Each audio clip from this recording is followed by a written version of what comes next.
Bonjour, aujourd'hui on va gérer automatiquement les deux champs created at, updated at d'une entité user avec API Platform. Et comme j'ai terminé l'article de cette vidéo-là, donc on va le suivre.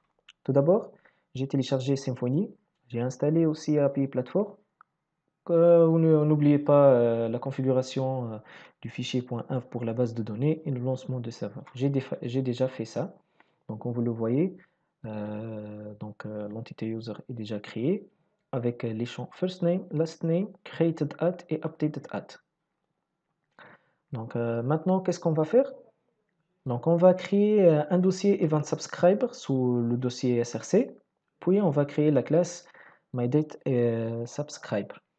Donc, on va le faire maintenant. Donc, sous le dossier src, on va créer le dossier event subscriber.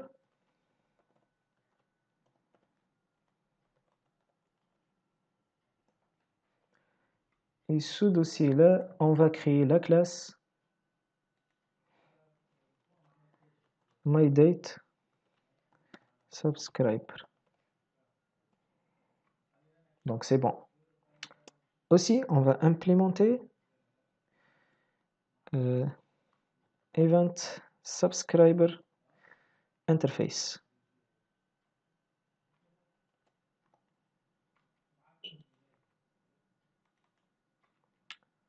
Donc ici, comme vous le voyez, il est déjà rouge, car Event Subscriber nous oblige de créer la méthode getSubscriberEvent. Donc on va créer cette méthode-là.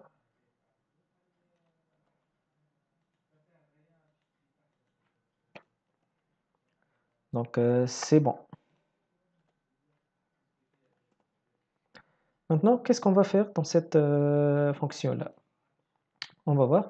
Donc c'est une fonction statique déjà. Donc c'est une fonction statique. Elle va retourner un event kernel. Par exemple, on va travailler aujourd'hui avec le view. Le view, c'est un événement distribué après l'exécution du contrôleur, mais uniquement si le contrôleur ne renvoie pas un objet Symfony de type HTTP Foundation Response. Donc ici, comme notre exemple ne va pas avoir cette réponse-là, donc c'est une écriture dans la base de données, on va utiliser cet événement view.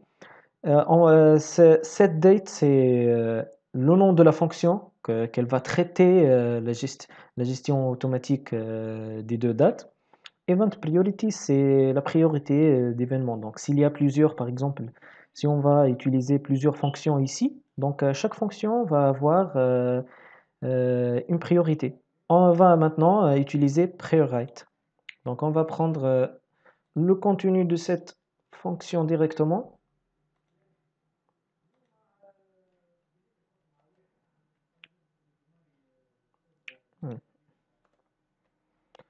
N'oubliez pas d'importer les classes nécessaires ici, kernel event et event priority. Donc c'est bon. Maintenant, qu'est-ce qu'on va faire? On va créer cette fonction-là, setDate.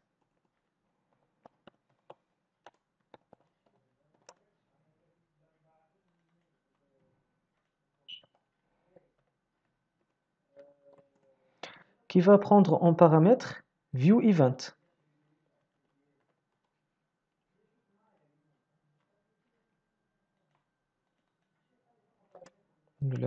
Event. Donc c'est le même événement ici. Donc qu'est-ce qu'on va faire aussi? Donc on va voir qu'est-ce que j'ai fait dans l'article.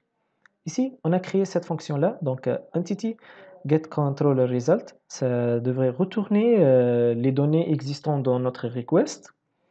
Event getRequest getMethod, c'est pour renvoyer la méthode utilisée, c'est post, get, put et tout ça. Puis, qu'est-ce qu'on va vérifier? Si l'entité n'est pas une instance de user, ou bien si la méthode utilisée n'est pas ni post et ni put, donc ça va rien faire. Donc dans ce cas, donc il faut retourner. Sinon, donc on va avoir deux cas. Si la méthode est post, donc on va setter la date de création et la date de modification, car on va setter la date de modification ici, car elle est dans la base de données non nulle, donc il faut le setter dès le début. Puis, si la méthode est modification, donc méthode put, donc on va setter seulement la date de modification. Donc c'est ça l'idée. C'est presque le même qu'on a fait dans la vidéo des threads avec Lifecycle Callbacks de Doctrine. Donc on va copier ça et on va le tester ici, le mettre ici. Donc c'est bon. N'oubliez pas d'importer toujours les classes nécessaires. Par exemple ici, c'est l'entité user. Importer la classe. C'est l'entité user ici. Le request, c'est HTTP Foundation.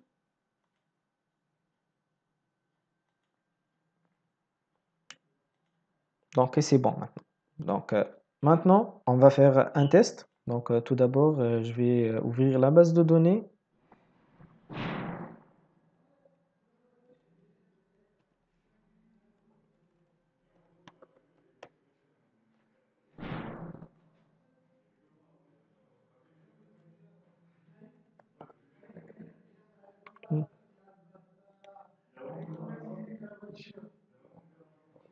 Donc on va ouvrir phpMyAdmin.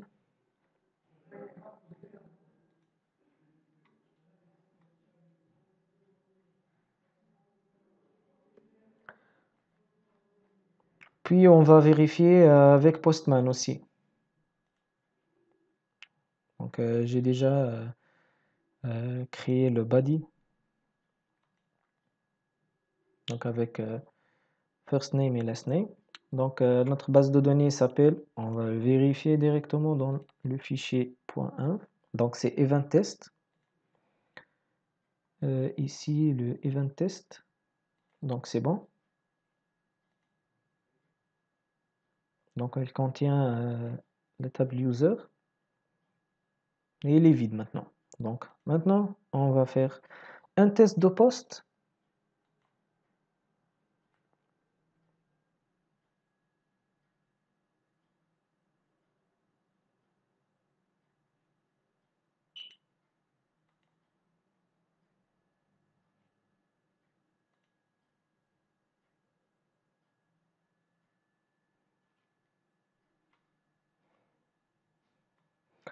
C'est un peu lourd le test avec Postman maintenant.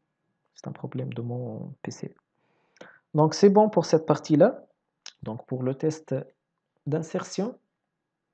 Donc c'est bon. First name, last name, created at et updated at. Donc on va faire un ajout à notre test. Où est le Postman? Donc c'est bon. Donc c'est bon. Donc il existe maintenant deux. Donc et maintenant on va faire un test avec put. Donc on va tester sur le premier user. Donc c'est bon. Donc on va faire par exemple le id et on va faire le put. C'est bon, le put est déjà terminé. On va vérifier dans la base de données. Donc il est déjà modifié et comme vous voyez ici, c'est pas la même date. Donc c'est bon. Donc notre petit système de gestion automatique pour ces deux champs-là donc fonctionne correctement avec API Platform. Donc je vous remercie et à bientôt.